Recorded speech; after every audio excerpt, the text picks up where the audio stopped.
اعوذ باللہ من الشیطان الرجیم بسم اللہ الرحمن الرحیم یا ایہا الناس اتقوا ربکم واخشوا یوما لا یجزی والد عن ولدہ ولا مولود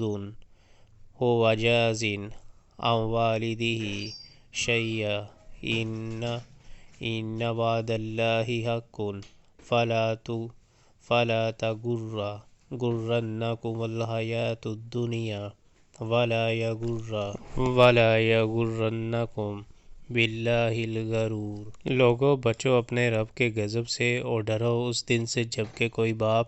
اپنے بیٹے کی طرف سے بدلہ نہ دے گا اور نہ کوئی بیٹا ہی اپنے باپ کی طرف سے کچھ بدلہ دینے والا ہوگا۔ فی الواقع اللہ کا وعدہ سچا ہے، بس یہ دنیا کی زندگی تمہیں دھوکے میں نہ ڈالے اور نہ دھوکہ باز تم کو اللہ کے معاملہ میں دھوکہ دینے پائے۔